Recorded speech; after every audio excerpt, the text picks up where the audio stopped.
नमस्कार मित्रांनो, व्हिडिओ बनवण्याचं कारण असं आहे की काल आपल्या गणपती बाप्पांचं आगमन झालं आणि त्याच रात्री म्हणजे 12:30च्या दरम्यान विरारला नारंगी फाट्याजवळ विजयनगर हा परिसर आहे. त्या परिसरामध्ये 4 माळ्याची इमारत अर्धी इमारत मोठी असते त्याची अर्धा भाग कोसळला गेला आणि त्या अर्ध्या भागामध्ये जवळजवळ 25 ते 30 जणांचा मृत्यू आतापर्यंत डिक्लेअर केलेला आहे.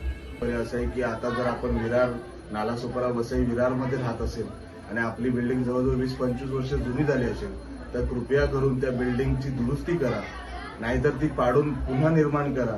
तेव्हा महानगरपालिकेत एसआरए आलेला आहे, त्या एसआरएच्या माध्यमातून त्याचा लाभ घ्या आणि सगळ्यांनी याची काळजी घ्या. कारण रात्री अपरात्री अशा प्रकारची घटना घडली तर माणूस त्यातनं बाहेर कसा येणार आणि आपला जीव कसा वाचवणार. यासाठी जे त्या बिल्डिंगमध्ये राहणारे रहिवासी आहेत त्यांनी आपला जीव गमावलाय, आज ते ईश्वरचरणी गेलेले आहेत. त्या सर्वांना त्यांच्या आत्मेला शांती मिळावी अशीच मी या माझ्या बाप्पाच्या मी प्रार्थना करतो आणि अशी घटना परत या नालासोपारा वसई विरारमध्ये कोणाच्याही पदरी पडू नये एवढी तुझ्या चरणी प्रार्थना करतो.